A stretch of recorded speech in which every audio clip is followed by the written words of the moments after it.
Welcome back, ladies and gentlemen, to the 2019 WCG Xi'an Hearthstone. I don't know if we want to call this the finals of the round robin. I guess it is, because there's... I think that's an appropriate name. I think we're finishing up the round robin stage for day 2 of the Hearthstone adventure that we're on here in Xi'an. And then we'll be moving on to the playoff stage tomorrow to finally crown a WCG 2019 champion here in Xi'an, China. It's a little bit humid today, but I got a chance to go around and see a little bit of the history of our beautiful city here. The origin of the Silk Road. There's a huge museum there. Oh, did you really? Yeah. Why didn't I get the invite then? Because I was looking to try and do that this weekend. I mean, we're still best friends, right? Maybe.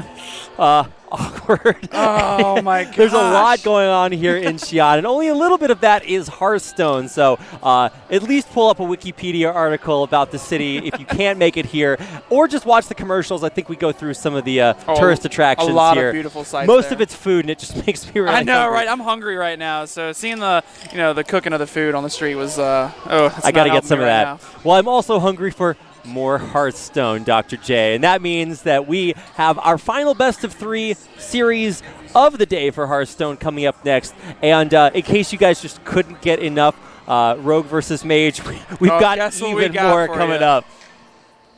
That's Rogue right. Versus Yes, Mage. You're correct. We Is that what the final matchup was? I was just I thought maybe you were gonna be like, and the final matchup is Warrior Mirror. No. I believe that's correct. I'm not sure exactly what we have coming up because the schedule has changed a couple of times. But as soon as it's on the screen, we'll break that down for you.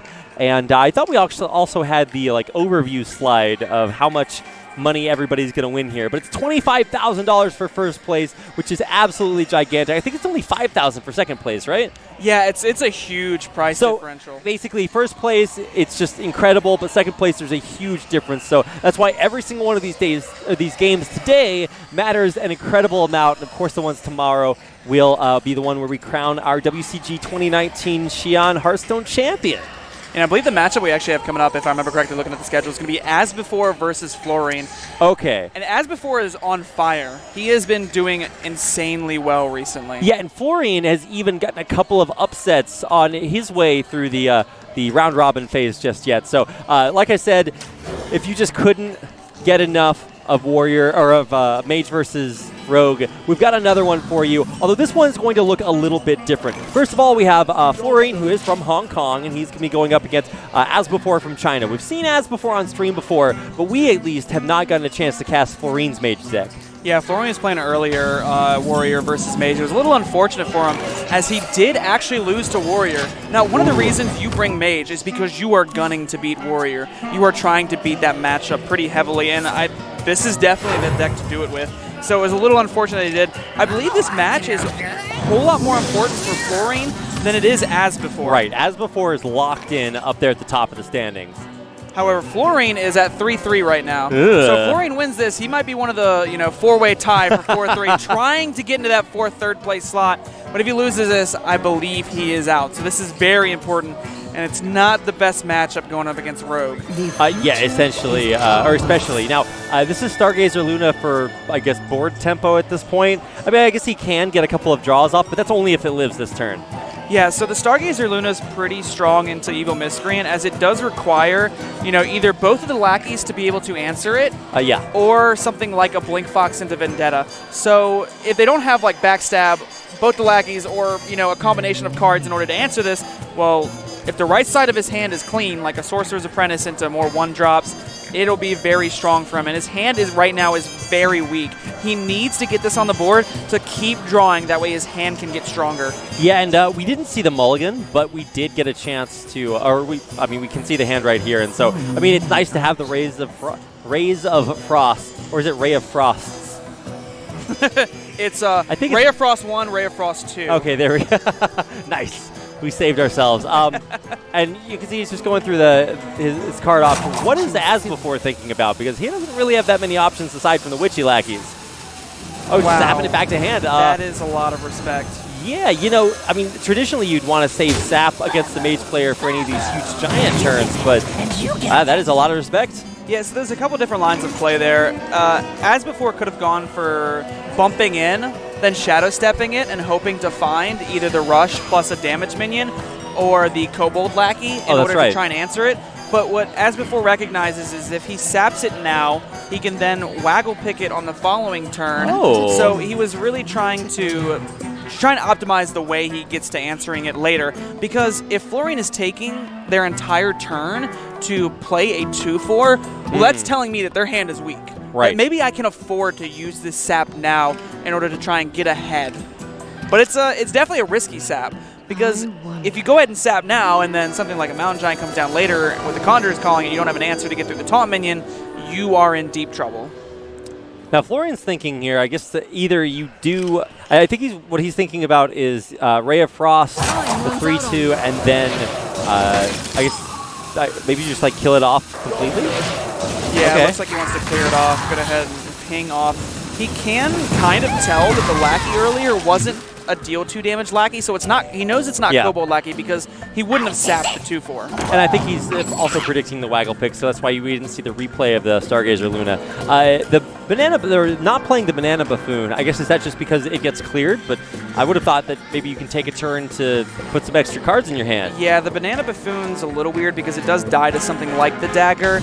Could have played it there, but maybe he's just waiting to try and find the Sorcerer's Apprentice to combo it with the Stargazer Luna. Because if you can live to a later on turn like that, it can get pretty powerful. Maybe even like a Mana Cyclone. Wouldn't be surprised to potentially see it here with a ping. Or maybe, there's even the thought that Fluourine might be holding on to it long enough in order to go Banana Buffoon Conjurer's Calling just to get something on the board. Man, Fluorine's hand is just not looking so hot. Yeah. Like, there's no good way to use Stargazer Luna. At the very worst, he has to play it as like a weird sort of get anything on the board option. But even then, it just straight up dies without doing anything. It's like, especially drawing the Giant makes it totally useless.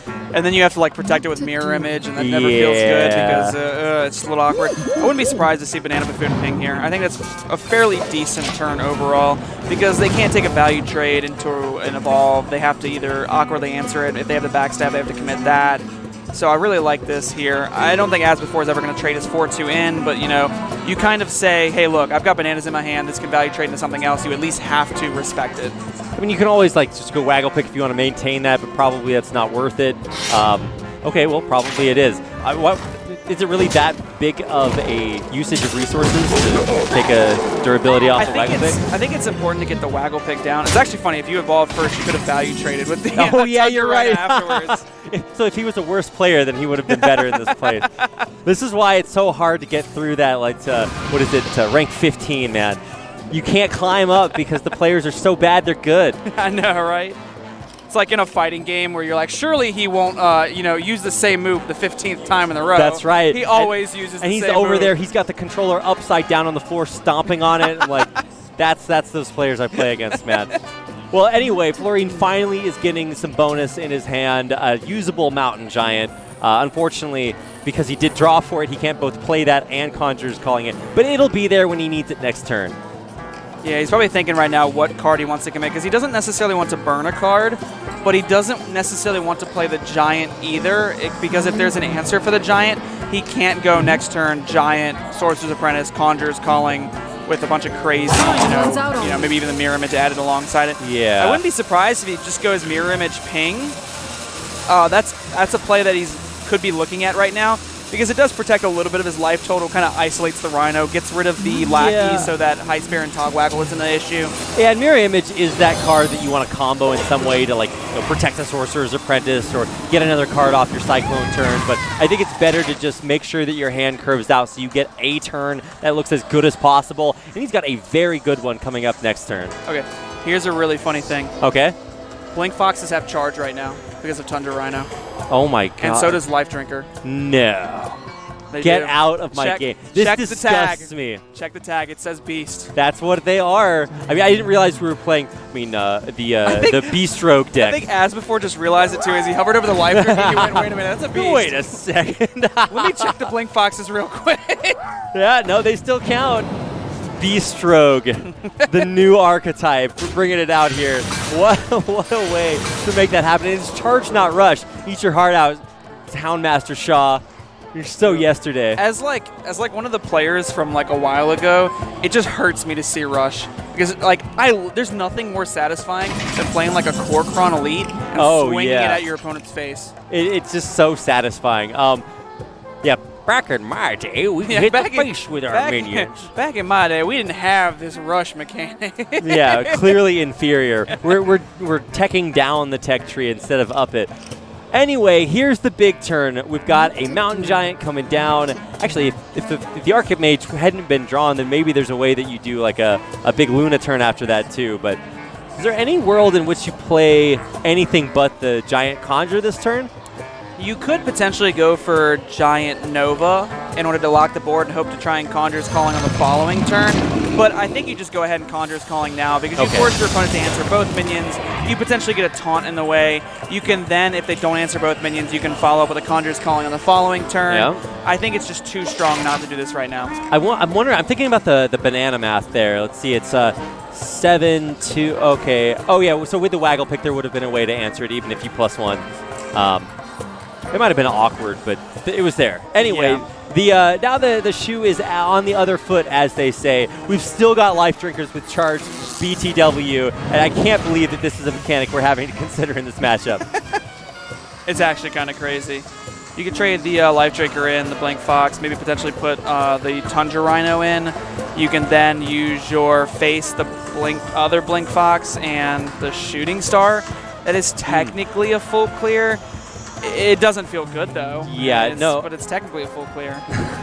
Honestly, I just want more charged beasts here. And I think he is going to go for that technical full clear that you were talking about with the Shooting Star. I don't think it feels good to take the 7 to face, but I mean, you're not too worried about your life total. You're worried about putting more damage into your opponent's life total. 17 is not incredibly safe, especially with charged beasts on the board. Okay, I will say, though, that was a... Okay, this tells me that he does not plan on clearing this Giant, which I'm a little confused by, especially knowing that there's another Conjurer's Calling in the hand. Right. Because you're basically taking the risk here that he can value trade into the Tundra Rhino and then just, have a insane turn with the Conjurer's Calling. Yeah, you can Conjurers, and then... I mean, even Ziliax is also an option now that it's in the hand to come back from these low life totals. So what this tells me is Asbefore looks at his hand, he sees a Holy Fire, Life Drinker, and Shadow Step. Yeah. He's thinking, all right, I'm going to go face, ignore this Giant, and then just kill him with Burn on the following turns. However, that does get heavily punished by healing, and especially Ziliax, which we see Fluourine has just drawn. Yeah, the Ziliax draw is actually huge. Fluourine did not start off with an optimistic hand. It was that double Sea Giant draws, which was like, probably not going to be usable this game. But he managed to come back with a nice Giant turn, and now I guess you've got to think, okay, well, what are you really most worried about? First of all, getting less charged minions on the board, that's going to be helpful. So he does go, killing off the Tundra Rhino. Double Taunts is also incredibly valuable, and the Ziliax, it's a big swing for Fluourine. Yeah, now Asbefore is kind of looking at it saying, oh gosh, I went for this, plan of trying to burn Fluourine out. But with that Ziliax, it's going to take a couple more turns, and you might not have a couple more turns, especially staring down 2 Grave Horrors. Yeah, how do you really get through that? Once you set... This is the thing that's so crazy about Cyclone Mage, is that once you set up a board like this, unless you've got the ability to just brawl through it or clear everything out, and even if you do, it's not always a guarantee because there's always another Giant or something else that you can play down there. Yeah, it just sticks so well. I'm trying to think of the way you get out of this. I'm pretty sure it's Life Drinker, Cinderstorm, and then you Shadow Step the Life Drinker, and you hope that one of the missiles goes face in order for you to go Life Drinker, Holy Fire on the following turn. I think you have to commit the Cinderstorm this turn. Arcane Keysmith is a little appealing because maybe you get something like a Vaporize. Right. The only issue is if your opponent has a strong turn on the following turn, well, you don't have enough mana to Cinderstorm afterwards, so you actually didn't set up a 2-turn. One of these missiles has to hit Okay, face. there we go. We've got it. 8 life. No ability to gain any more life. I mean, a magic trick might give us something crazy, but... It could give Counterspell. Oh, that's right. Oh, my God. Hold me. Dr. J, it's too crazy. I mean, there's also, something like maybe Arcane Intellect into a Mana Cyclone in order to get Counterspell. So there's some outs There's a lot here. of ways to do that. Yeah, what are the other ways that this might be possible? I'm trying to think if there's any lethal outs as well. Because you have the 2 bananas, you have Sorcerer's Apprentice. If you had something like a Frostbolt, you've got 14 currently, 16 in hand with the 2 bananas, 17 with the ping. You would need to find 9 more damage I'm not sure if you can get that off of the magic trick. Well, keep in mind, there's also Sorcerer's Apprentice too, so that's at least going to mean free bananas. Always good to get your potassium in there. Maybe Stargazer Luna just to keep the cycling going. Whatever fluourine is doing, he needs to do it quick. Runs out on me. Okay, so he's not going to go for the cycle, but he gets that counterspell. Holy cow, that's so gigantic. I mean, that's obviously the choice, right? I mean, you see your opponent shadow stepping a life drinker. You have to either bluff something. No. He doesn't take it. We just witnessed the death of a human. This is crazy. Well, he's got a lot of burn in hand, so I guess he was going to go for the win next turn. But you don't need fireballs to get through the last life total if your board survives. And so now, the heartbreak when he finds out that there is a holy fire in hand. 5 damage to the dome, and Asbefore maintains his spot at the top of the standings for a little bit longer. Fluourine had just taken the counterspell and played it that turn. There was no way to play around the counterspell, and he would have won that game. And it's so huge because you have to spend 6 mana for the Holy Fire. It's just totally useless, and all of a sudden the mage basically gets another free turn. It's like they completed their quest or something. And they would have won on the following turn because, you know, the rogue was at 10 health. Right, and that was the only, out. Once you fail that turn, you just die. And you're like, okay, well, counterspell wins you the game. So, man, it's so hard to make those choices correctly. It's really stressful and hard, especially being at the 3-3 spot where you know this is do or die for fluourine here. But you have to consider the possibilities. Your opponent just played a life drinker and shadow stepped it. Now you have 2 massive taunts on the board. Leroy's not getting through. I mean, it may be some crazy combination of life drinker, SI. Didn't have the mana to do that. And then if they have to shadow step one of the life drinkers again, well, counterspell works there too.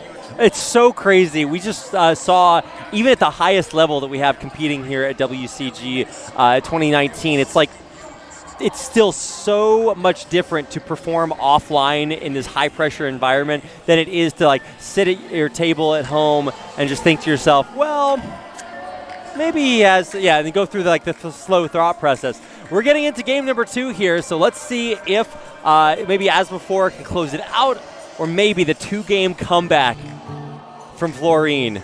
Yeah, if you're Fluourine here, you need to kind of sit back. Exact same hand he started with in game 1. It's very similar, but at least he gets the opportunity to mulligan away. And this is at least a much better start for Fluourine.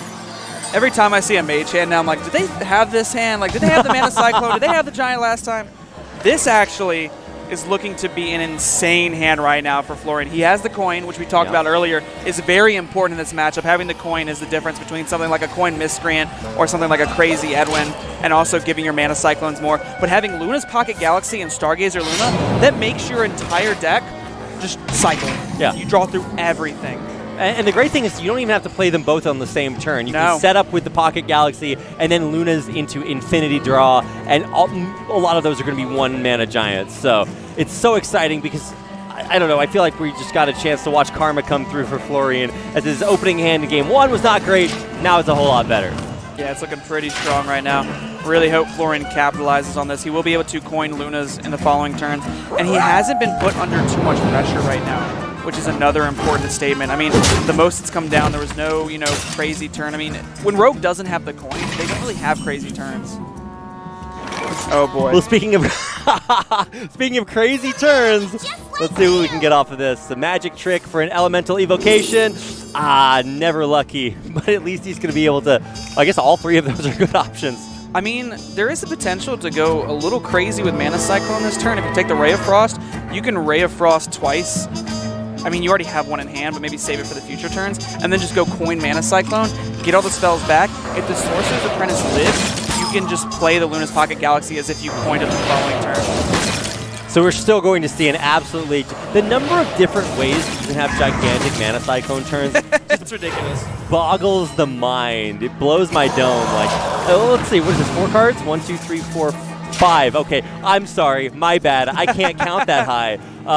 But it's still an insane turn, a crazy hand. Although, I don't know, Double Research Project does get kind of greedy, but keep in mind you've got that Luna's follow-up.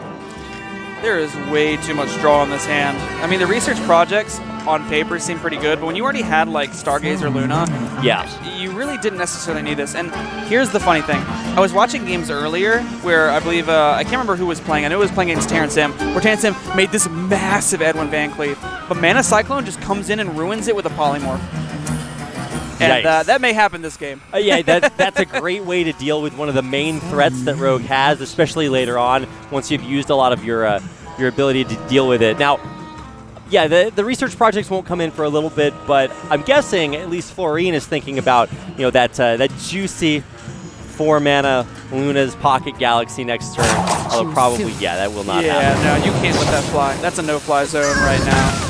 Rapid. That is a no. You never let that happen. Yeah. You never let Sorcerer's Apprentice live, especially when you know that 5 of the cards in hand are random mage spells. Yeah, which all could be playable with very low mana. Although I guess there's a Sorcerer's Apprentice for Asbefore, so we'll see if he lets that live too. Sickest straw on the 3-mana Mountain Giant. Unfortunately, there's no Conjurer's Calling to make that really terrible. There's no Conjurer's Calling to make that really terrible, but honestly, just playing a Giant and saying, you know what, answer this. Yeah, deal with it. Deal with it. Just deal with it. And even the sap isn't the cleanest way to deal with that because it just delays it for a turn, and you're spending about the same mana. No, however, you did not. You were looking for a clean answer. There's your clean answer. Imagine if you could just draw that clean answer. Like, this is why these guys are pro players, guys. Don't try this at home because you can't. It just doesn't work. I mean, I just can't even picture a Mountain Giant trying to walk the flank. I mean, it would sink the whole ship if it was on how do you ship. get the Mountain Giant on the ship in the first place? There was a draw hey, for there's Conjurer's Calling. Hey, how about that Conjurers, though? It's still going to be a good Luna's Pocket Galaxy turn, and honestly, the following turn is going to be the sickest. I mean, it's still looking pretty good for Fluourine right now because Asbefore hasn't presented that much pressure, doesn't have that, you know, formidable of a hand, and Fluourine is still at 29 life, so he's not worried about being burnt out of the game. He had the luxury to play Luna's Pocket Galaxy on 5 against a Rogue. That rarely happens, so this is, I wouldn't be surprised if like that right there is just going to escalate Fluourine to the win, especially when he's got the draw he needs, the value he needs, and a little bit of burn to try and end the game. All right, yeah, we're almost to the dentist stage of demonstrating that value. I'm excited because for Fluourine, this is you don't really get a chance to see not only just the Pocket Galaxy, but also just the Stargazer Luna immediately following. So here we go. We're setting up for it. Although we don't know what he got off of the Heist Baron, do we? I guess he's choosing the cards. No, he didn't get anything because there's no lackey on the board. Oh, that's right. I keep forgetting. I just expect it to always do the thing. He just played it as a 5/5. He said, my hand is so bad right now, I need a 5/5. I guess. I was just thinking to myself, like, wait a second. Don't you get cards that win you the game off of that? Instead, he gets nothing.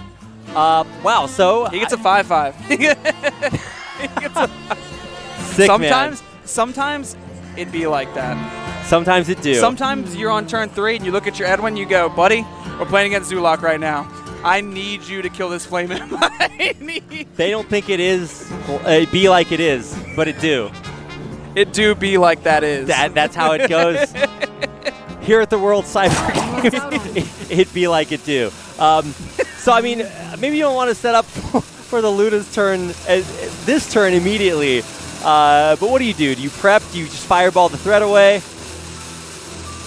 I think fireballing the threat away is fine. I think there's a couple lines of play that you could go for here. I wouldn't even been opposed to seeing maybe Ziliax trade Conjurer's Calling.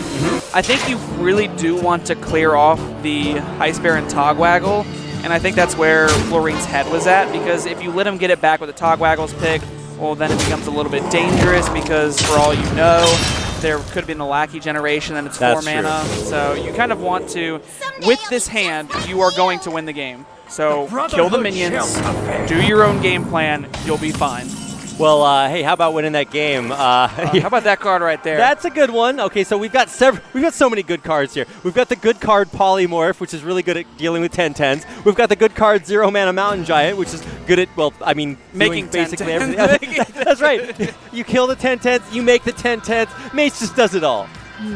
This turn is disgusting. You can go Mountain Giant, Polymorph, Ping, Ziliax into the 3/2. Oh my gosh. You disgust me. I'm so glad it's so humid here in Xi'an. I can take a shower to wash the dirt away. I'm not the one doing this. This is Fluourine. That's true. right, well, okay.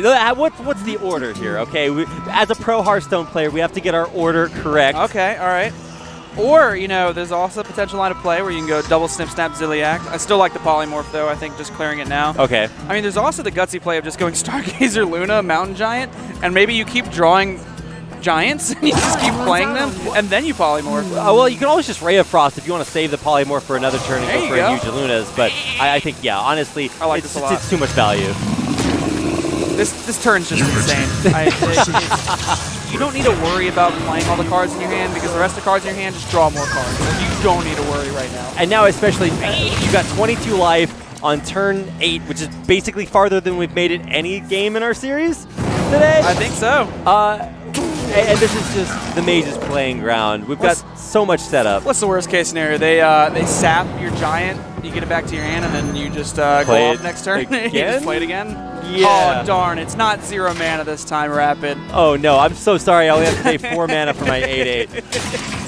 The inequality here. It's just, what a scam. Oh, also, he's got a 1 mana Scorch here, too, so that doesn't feel bad either. Oh, man. I hate when I have to pay full mana for my 2 12 drops and deal with your shark. All I'm trying to say is one class gets the 1 mana deal 4, the other class gets the 0 mana deal 4 from Vendetta. Who's really winning right now? I know, right? Well, there's that Scorch we were talking about. The Giant coming down. The Conjurers call it the Double Grave Horrors. Fluourine. I don't know. This is why you should always brush your teeth, kids. You got to set yourself up for no cavities, and also no cavities in your Hearthstone. I can't wait games. for Fluourine to play against baking soda. Pay attention in school, kids. Then and only then can you understand our sense of humor. Sometimes I don't even understand it. Those are the best times, at least from my perspective. This is if you're Asbefore, you go to the next game. You look at this, you say, you know what? I've won game 1. All I need is 1 more. I'll get the coin next game. It's the coin meta, man. I love it. Yeah, there's basically nothing you can do there. The Icicle, Yeah. I don't know. I mean, Blink Fox, maybe there was something that he could have gotten off of that, but Blink Fox could have found something like an Arcane Intellect to try and draw Dig some a more little cards, deeper. dig a little Yeah. deeper, maybe find the Evil Miscreant. Evil Miscreant hits, say, Ethereal Lackey. You then get something like Vanish. You try and win the game that way. But when Luna's Pocket Galaxy has been activated, your opponent still has, an entire hand that you have not seen yet. And then you're staring down 2 7/8s with, when you do banish them, he'll have played so many spells that they might just be free.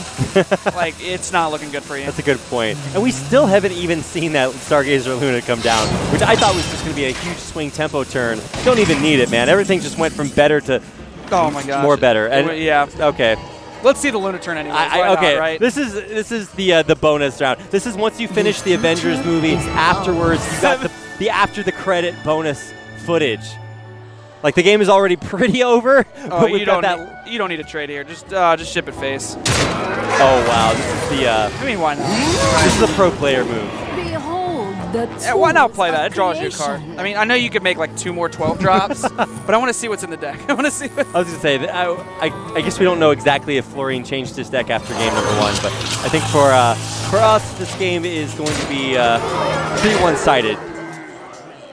My favorite turns are the Stargazer Luna turns. Well, especially after the Pocket Galaxy, because you're just like, I would like this card for 1 mana, or this card for 1 mana, or if it's a giant, 0 mana. Haha! And then you feel really good about playing Hearthstone. Can't even live if you kill the 7/8. Yeah, What the a odd, sad, the sad Scorch reality. was a better play than the Vendetta this game. Hey, Vendetta was free though. Let's look at it that way. That's true. You got the hashtag value on your side. Although Value Town is not where Asbefore is going after this game. No, Asbefore is going to game 3 after this That's game. right. And for Fluourine, fighting back after that kind of crushing loss off the unintentional misplay in game 1, not going for the counter spell. I mean, this is going to be a pretty big turn. That is kind of rough to think about. I hope Fluourine doesn't let it dwell, though, that if he had won game 1, he already would have been done with this series. Like, you cannot dwell on the previous games. You kind of have to move forward. And it looks like he has done that this game. So that gives me hope for game 3 that he will be, as laser focused as he has been. Yeah, you saw just how carefully he was trying to play Yes. there, trading instead of just going face, knowing that he had the board. He didn't want to hyperventilate and choke. He just needed to take it slow and steady to win the race. And it looks like, even with the Icicle, I don't think we're going anywhere but to game number 3.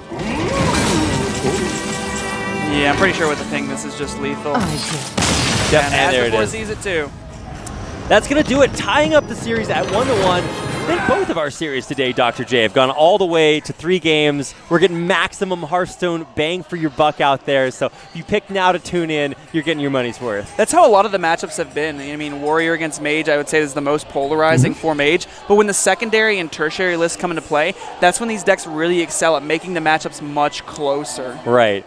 I really love it. Not only do we have a format that allows that kind of back and forth, but here for Fluourine, I mean, we were talking about how much this series means for him because he is right on the edge, the tipping point, the tightrope. Four-way, the 4-way tie for 3rd and 4th. Like, it's going to be crazy. Maybe if we have to cast tiebreaker games, we'll get even more games. I can't wait. We had that happen in one of our other series earlier today. They're already getting started on their tiebreakers, so I'm very excited for Fluourine here. He has the opportunity to come back. The potential is there. Let's get into Game 3. Still got to beat Rogue, though, and Rogue for Mage is it's been notoriously Rogue favored. And look, Asbefore is on the coin. I love it. Not only is Asbefore on the coin, but we did see a change. Fluourine is now using his tertiary deck with the Doomsayers in it. Yeah, I think that is his tertiary deck, but I believe so. It's a nice way to deal with any early tempo that comes down, and of course you combo that with a nice freeze, and you can really make a lot of magic happen. Yeah, Frostnova Doomsayer has been around for quite some time. It is very Name a more powerful. iconic duo. It's right? Maybe Coin and Miscreant. I'd love to see some sort of sick statistic that tells us which classes have the cards that have been the most consistently played since the very beginning. There's Paladin used to have Wild Pyro Equality. Oh, that yeah, used to go that's bread right. and butter, except for Equality's 4 mana now. Yeah, it doesn't feel quite as well. I guess you've got the shrink ray. You do have Shrink Ray. Yeah. Shrink Ray's pretty powerful. Well, either way, let's get into it. This is not quite the hand that you're looking for. I mean, the Tempo Khadgar. That's what you go. Probably not. Nah. You could Doomsayer to make your opponent's next turn worse, but I don't think you're too worried about their turn 2. What Doomsayer would do here is it would stop something like a Fairy Dragon from being played, Yeah. but I think Doomsayer is more efficient with either a Frost Nova Right. or at least your opponent having something on the You board. want to get the most value possible Yeah, there. because if you Doomsayer, you want to make sure you have follow-up. So the only time I would ever Doomsayer in this deck onto an open board is when I know I have a Mountain Giant follow-up and I want to prevent the opponent from having a board. You don't really just throw a Doomsayer out there, just throw it out there. That's kind of mean. That's true. Like you're signaling the doom of basically nothing. So not the greatest Doomsayer. That's not the one you listen to. I got you, Doomsayer, and then next turn Hero Power Pass. I got you. It's like when you would go coin Wild Growth and just be like, I didn't have follow up. Hero Power. Hero Power. This is the Doomsayer that says the world is going to end in about 10 seconds. You're like, I don't know about that, my dude. Like, I feel like I'm going to take my odds.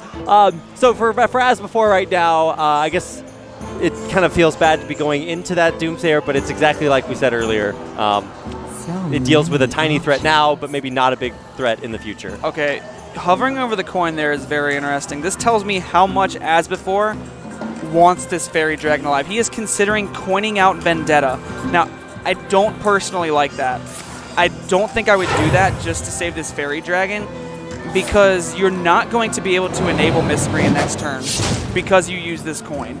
And you have no play for the following turn besides another Vendetta. So the most you can do is either play a 2/2, hope you draw a backstab for one of their minions, if they even play it. Yeah, and you're thinking, okay, what is my opponent's turn going to look like? On turn 4, you can expect some sort of Cyclone turn, but I don't actually see too many good plays here for Fluourine either. I mean, this is just weird. You used a coin and Vendetta to clear off a 0/7 when on the following turn, if he had just let it ride, he would have went coin Miscreant into the 1-mana lackeys. Let's say one of them was an Evolve lackey. Well, you have the board back, but now you don't want to play any of these cards. I mean, we're not playing a Edwin Van Cleef for the 2/2. I mean, sometimes it'd be like that, but right now it do not be like that. It do not, no. So this is one of those games that you lose to players that have the basic cards in their deck, and not actually a real deck, because you're trying to set up for these big swing turns, and it's not really coming true. But actually, with the draw of the Mana Cyclone, finally we're making something happen. There was a 2/2 Van Cleef just played. I saw that. I was so depressed all of a sudden. Like, this is like the Edwin Van Cleef that's like hiding like in the shadows. He doesn't want to show himself right now. His parents would not be proud of his life choices here. I'm not his parents, and I'm not even proud. Like, that's... the tempo Edwin, man. Oh, gosh. I was joking about that earlier. I didn't think it would actually happen. Well, you also didn't think the coin vendetta would actually happen. No, so I didn't. Today is just a crazy day for us here. All right.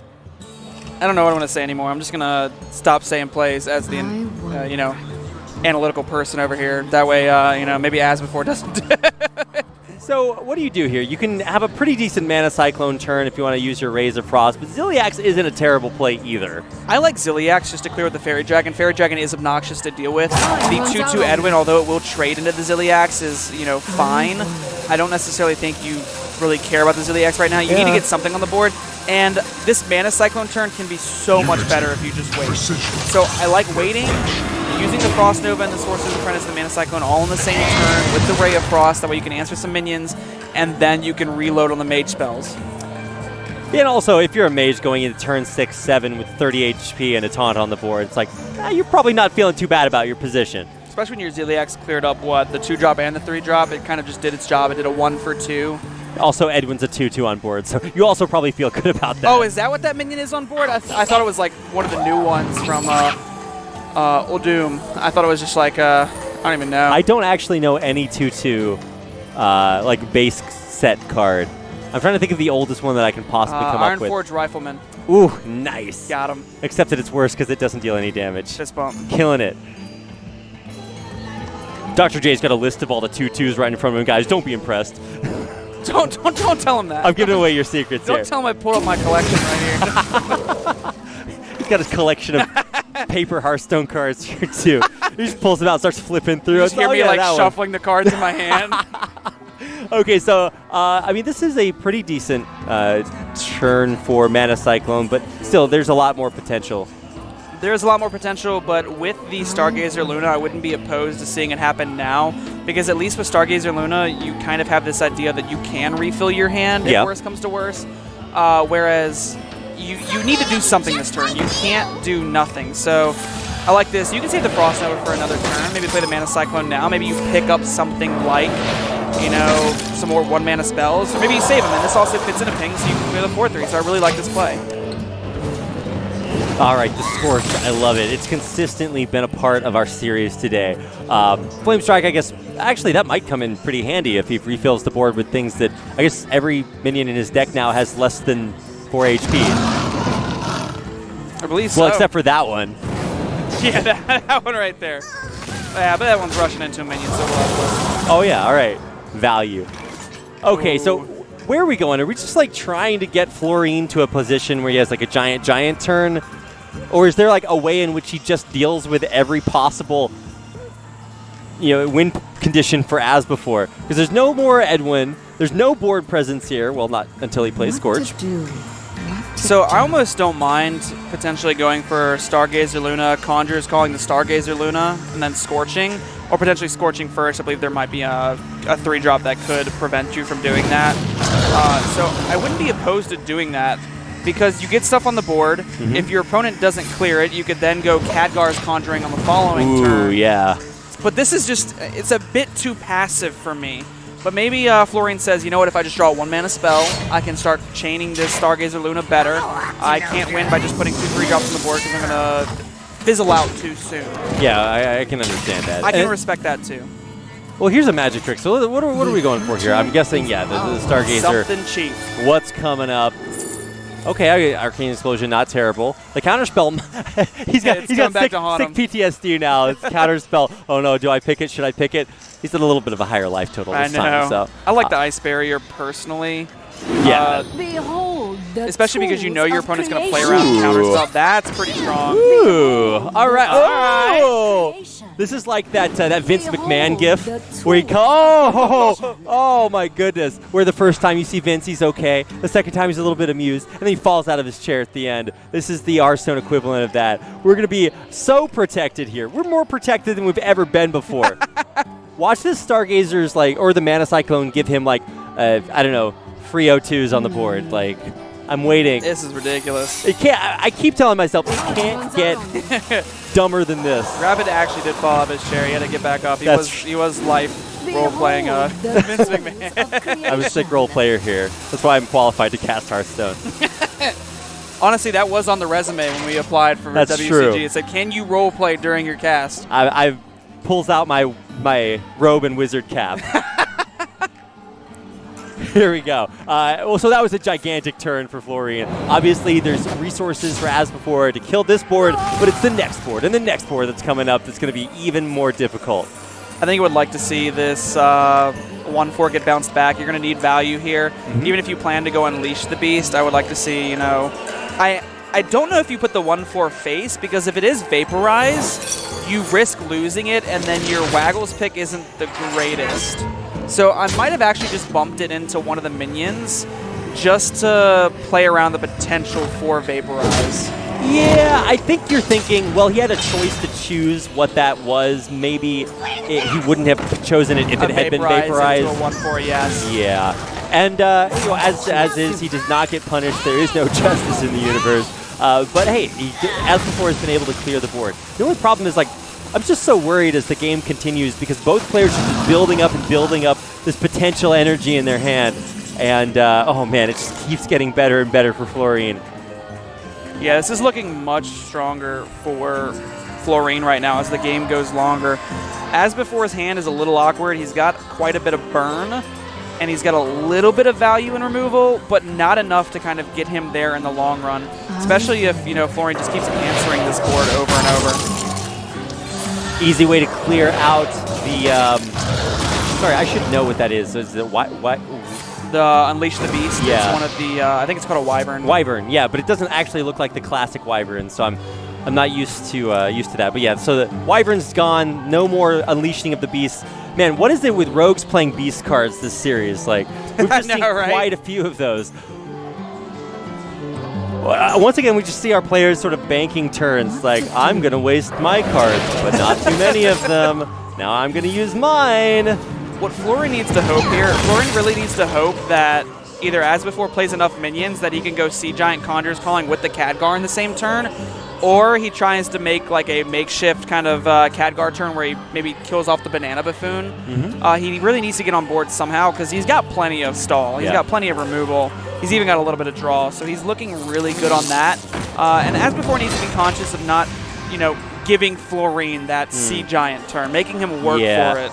So, we've made it all the way to turn 10. This is, as far as I consider, the late game. Both players are setting up for their best possible turns. Who do you think has the best possible turn? It's hard to outvalue the best Khadgar mage turn, right?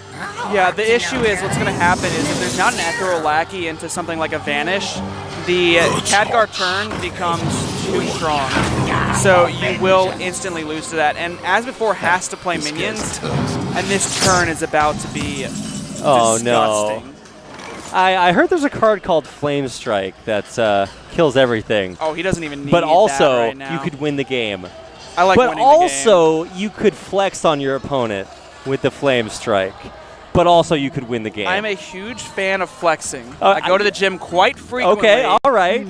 Stick humble brag. But I think in fluourine's spot right now, being 3-3 and potentially moving on to top 4 if he wins, he would probably want to win the game. Also, that the way that he lost the first game in the series by not choosing the counterspell has to still be in his mind. And so the biggest flex in the world is the O2 comeback. I'm just trying to justify not going for this crazy turn. I'm trying to think. There is currently 9 damage on board. The most that Asbefore, I believe, could have is something like Leroy, Step, Eviscerate, which would be 17 damage. I guess there is potential for him to die. So maybe it is kind of safer to go for this Flame Strike now. Okay. I think we learned an important lesson here that it's always more important to flex on your opponent. And what's he doing? What's he doing? Watch this turn. The counter spell to relieve the demons of losing that first game. He's really covering all of his bases. So although the Khadgar turn looked really juicy there, it makes a lot of sense to play it a little bit slower because right now he's got this insane hand.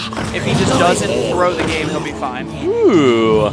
Well, that's a nice one. It's actually really good. Yeah, that's just basically one less giant or a big taunt in the way. Obviously with Khadgar, there's going to be quite a few of those potentially. But, stealth 1-1. Oh, no, you didn't. Well, I mean, you can go for the Pocket Galaxy if you want to get even greedier. I know, right? I mean, how greedy can we get? I'm not opposed to seeing Sea Giant Frost Nova. The only issue is you know that Patient Assassin will kill something big. There's no stopping it because it has stealth, unless you find something like an Arcane Missiles off of a random effect. Right. I'm trying to think, is there anything against that Sea Giant turn? I guess you know your opponent has a Walk the Plank, so you don't know if he's saved that for now. That is true. The merit behind using the Sea Giant now, though, is you force them to walk the plank, which you have a counterspell up, so they have to proc that's it. right. They have to proc it with something else. I'm so used to fluourine just never having counterspell. I was just like, yeah, that would actually be the sickest. Because, I mean, there's so many good cards to counterspell at this point. Because the rogue is getting down to where he's got answers, but if he can't answer something, it almost means the end of the game. Okay, this allows him to play the Sea Giant in the same turn.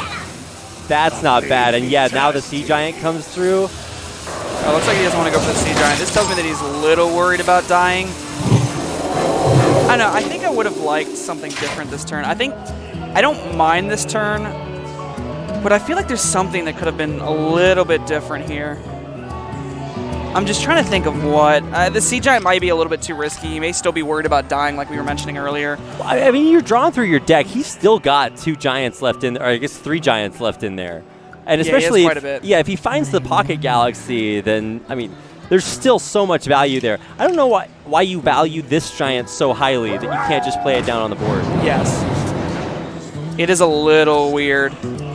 But, I mean, 2 Frothing Berserkers, pretty good. I mean, especially when you're taking trades with your 2-1s. Yeah, you're not wrong. This kind of looks like a Grim Patron board if I've ever seen one. Oh, God. The memories never change. Never change. Someone in Wild's playing Grim Patron right now and feeling really good about themselves. This place isn't for you, my dude. But either way, it's kind of interesting to see this be about the board when I didn't expect fluourine to have to worry about this kind of board state. If we watch him win the game with Frothing Berserkers instead of like the huge Giants, like I don't understand Hearthstone anymore. It's a little rough though. Looks like he's just going face. He's trying to end this game. Not a bad way to do it. I mean, he's at least figured out that it's not. Oh, he's tested for quite a few secrets at this point. That's actually really bad that he didn't get a test for Counterspell there. He's trying to end this game with something like the Eviscerate Hero Power. Yeah. He didn't even get a swing with some of the minions. This is that was quite a bit of a blunder for Asbefore there. He needed to get through that turn more efficiently. If he had been able to pop that with, like, say, the Icicle, which is pretty useless, then all of a sudden, fluourine is so much more vulnerable. But right now, anything that would kill him next turn, and Asbefore has only really one way to go for the kill, it's just going to get totally stopped in his tracks. I wonder if there was if there's potential lethal here. Because you can trade the 2-1s in to buff your Frothing Berserkers up. Yeah. Each one of them gives essentially +2. We play an OTK Mage again, but not that one. Yeah, not that one. This is quite a bit of damage. They both go up to 6 here. That's 12, 15. You can ping one. That'll both increase them by 1. You go up to 7 each. Get a banana. You can Arcane Intellect. I don't think there was lethal that turn, but it's something you should be looking for, especially with how much you can do. I'm waiting. This is just actually so insane. Look at how much damage these Frothings are going to do. What is that? 12, 13, 14, 15, 16? I think he traded afterwards. Oh, that's right. Okay, never mind. Oh, no, he didn't. He went face with everything, which I like a lot. There's no reason to trade. Well, we're coming down to the end of the game, finally. I don't think there's too many turns left after this. I mean, the Khadgar helping out with the taunts was like, okay, my man, coming through. Not quite the same way that we're used to seeing that happen, but can we make it through here? There's the counterspell. I mean, it feels bad to lose it to Icicle, but hey, it saves a taunt, so value mission accomplished. You can go Eviscerate on the 3/3. It'll buff the Frothings. You can then Betrayal the Frothing to kill off one of the Frothings and the Sea Giant. The issue is they have a huge Frothing on the other side. Yeah. You then play the Ice Barrier. So you are living. Yeah. Dr. J did the sickest air double quotes right there. living. Yeah, you are technically still alive, but you're on some serious life support. And fluourine is really working his way over there to try and pull the plug. We don't have too many turns left in this. Honestly, I think Asbefore has kind of run out of a whole lot of options. He's still got the walk the plank, but even that his card draw engine is kind of not there anymore. So what do you... Yeah, I think you have to Ice Barrier here. Well, you can't play Ice Barrier with 2 mana, so... Well, if you didn't play the Fairy Dragon and Hero Power, you would have... No, I know, but like, why would you play the Fairy Dragon there? I guess and then bumping as well means you're dead because you know there's a banana in hand. Oh yeah, he would have known that from the Banana Buffoon. Okay, well, that's a little bit of a confusing turn, but it will mean the end of this game. The comeback completed for fluourine. He will now go up to 4-3 for a 4-way tie in the middle of the group. What a crazy day of Hearthstone. It doesn't get more unpredictable than that. Yeah, it's all coming down to tiebreakers now. Fluourine did his job. He went to 4-3, but I believe he is 4-3. Terrence M is 4-3. I believe Techno Goose might be 4-3. I believe Exigo is 4-3. Oh, yeah, that's right, well. with his loss earlier on. Wow. Reconnect might be 4-3 as well. A lot of players are 4-3. Let's just put it that way. I can't believe how crazy this is. You know, when you come to the end of a round robin stage, you know, that's where you finally find out, okay, well, which players are going to advance on. But now we haven't even found that out. We do have to go, so the way that the tiebreak works is you have to go games or set score, then game score, then head-to-head, and then after that, I believe we play tiebreakers. But there's so many ways to tiebreak at this point. So I hope we have more games of Hearthstone coming up. I want to see just the craziest bracket. I believe we will have an overlay to show you for that, or at the very best, you'll be able to. Well, I guess you guys are probably maybe a little bit more up to date on the standings than we are, because we've been here casting while those have been getting updated. I think they have all of this information on WCG.com too, if you want to check that out. So I'm not going to go there right now, but you guys can, and then you can find out what's going to happen in this crazy group stage shenanigans. It is actually insane that in this round robin, it is so competitive that you see so many people at 4-3. It is actually insane. Here's a look at the games that were played today. We had a brief overview of that one, and now we're moving into our second one. This is just going to give you an update on what we just saw. Akumaker 2-1 Exigo, which was maybe a little bit of an upset. And Asbefore going up one game and then losing to the reverse sweep by fluourine. Pretty epic way to end out the second day of Hearthstone. It was actually funny because it was a story now of the mages getting their, revenge the against comeback. Rogue. Because typically Rogue was beating Mage in all the other series we saw on stream. And now it looks like Mage was getting the wins, which is a little bit weird, especially with Rogue being favored. Yeah, and in general, you expect the Rogue to be the deck associated with things like vengeance, betrayal, vendettas. I mean, maybe Rogue was betraying their owners there. That's right. There you go. The true revenge. Valera's out there cackling wickedly somewhere. But anyway, that's a look at the games that were happening today. We'll update you with what's happening tomorrow, and maybe even a look at the standings if we're lucky. But either way, it's been a crazy day of Hearthstone. I'm glad that we've all gotten a chance to see some of the games. Makes you kind of wonder what happened in those games that we didn't get a chance to see. Yeah, it is a little bit crazy. I mean, I was kind of over at the player booth, kind of checking out some of those games, and there were some crazy stuff going on there. I believe there was one turn where, there was actually the potential to go Sea Giant, Flame Strike on an entire Rogue board, but Terrence M evolved into a Magma Rager that went into another minion, which meant he couldn't do it. Craziness. Well, that's going to do it for Hearthstone on day 2. We'll be right back with day 3 Hearthstone tomorrow, so I hope you've enjoyed this coverage today, and we hope to see you back tomorrow.